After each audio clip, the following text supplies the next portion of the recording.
નવા વર્ષના જે ઉજવણી થવાની છે એના અનુસંધાને કચ્છ વેસ્ટ જિલ્લા પોલીસ દ્વારા શું તૈયારી છે એના રિલેટેડ આ બ્રીફિંગ આપવામાં આવે છે.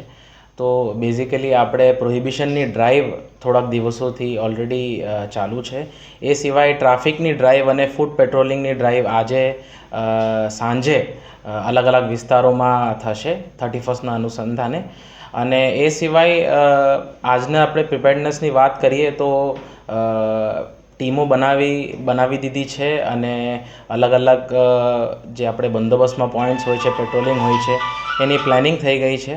અને કઈ રીતના કાલે ઓન ફિલ્ડ પણ આપણે પ્રિપેર્ડનેસ એવી રીતના રહેશે કે અલગ અલગ આપણે ટ્રાફિક પોઈન્ટ્સ જ્યાં ઘણીવાર ચોક થઈ જાય છે ટ્રાફિકના કારણે, તો ત્યાં આપણે ટ્રાફિક પોલીસ રહેશે અને પોલીસ આપણે બ્રેથ એનાલાઇઝર અને એવા સાધનો સાથે ચેકિંગ કરશે સો દેટ કોઈ પણ વ્યક્તિ જે છે આપણે કેફી પીણી પદાર્થના ઉપયોગમાં જો ગાડી ચલાવતા હોય તો એમને આપણે ત્યારે ને ત્યારે આપણે એમને સ્ટોપ કરીને એમના વિરુદ્ધમાં જે કાયદેસરની કાર્યવાહી કરવાની હોય એ કરી શકીએ છીએ. એ સિવાય આપણે તમામ જેટલા ઓર્ગેનાઇઝર્સ છે જે ઇવેન્ટ 31નો હોસ્ટ કરે છે એમની સાથે પણ સંકલન રાખીને એમને પણ સૂચનાઓ આપવી છે કે જે રીતના સુપ્રીમ કોર્ટના પણ ગાઈડલાઇન્સ હોય છે, લાઉડસ્પીકરના ગાઈડલાઇન્સ હોય છે, એ રીતના એમને સૂચના આપવામાં આવી છે.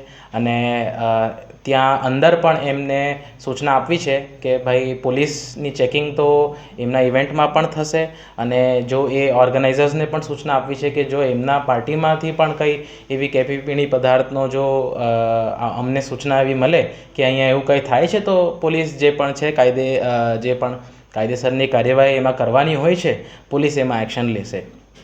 એ સિવાય આપણે તમામ જે હોટેલો છે અને ધાબાઓ છે ત્યાં પણ ચેકિંગ રાખશું. પછી જે આપણે અવાવરું જગ્યાએ હોય છે જ્યાં લાઇટો નથી હોતા ત્યાં પણ આપણે શી ટીમ દ્વારા અને બીજા પોલીસ દ્વારા ત્યાં પણ પેટ્રોલિંગ કરવામાં આવશે. અને એ રીતના કચ્છ વેસ્ટ જિલ્લા પોલીસની તૈયારી અને પ્રિપેર્ડનેસ જે છે 31ના અનુસંધાને એ પૂરેપૂરી છે. ખાસ કરીને સર યુવાનોને શું અપીલ કરશો કે 31ની ઉજવણી લઈને ક્યાંક ને ક્યાંક ઉત્સાહમાં આવીને જે નશાનો જે છે તે ઉપયોગ કરતા હોય ન કરે એના માટે? મારા તરફથી અને કચ્છ વેસ્ટ પોલીસના તરફથી એક જ મેસેજ બધાને આપવાનું છે કે 31 અને નવા વર્ષની તમે જે ઉજવણી તમે કરો છો તમે હર્ષોલ્લાસથી કરો પણ તમે એને શાંતિપૂર્ણ રીતે કરો અને કોઈ પણ કેફી પીણી પદાર્થનો ઉપયોગ ના કરો, એવા પદાર્થનો ઉપયોગ કરીને વાહન ના ચલાવો, કોઈનો જીવ જોખમમાં ના નાખો. અને પોલીસ જે છે એ તમારા મદદ માટે જ છે અને તમને હેલ્પ કરવા માટે જ છે. તો પોલીસ કાલે ઓન ફિલ્ડ રહેશે, ઓન ગ્રાઉન્ડ રહેશે, તમને અલગ અલગ જગ્યાએ પોલીસનું પ્રેઝન્સ દેખાશે. અને એ સિવાય પણ મારે બધી પબ્લિકની અપીલ એ જ છે કે તમે શાંતિપૂર્ણ રીતના પણ તમે સેલિબ્રેટ કરો, એમાં કોઈ વાંધો નથી, પણ તમે એને શાંતિપૂર્ણ રીતે કાયદાના લિમિટ્સમાં રહીને એને તમે સેલિબ્રેટ કરો. અને તમને કોઈ પણ જગ્યાએ પોલીસની હેલ્પ જોઈતી હોય કે તમને લાગે છે કે એમાં પોલીસનું ધ્યાન દોરવા જેવું છે તો તમે નિયરેસ્ટ પોલીસ સ્ટેશન અથવા આપણે જે પોલીસ કંટ્રોલ રૂમ છે ત્યાં તમે ઇન્ફોર્મ કરો અને પોલીસની મદદ મેળવો. ઓકે.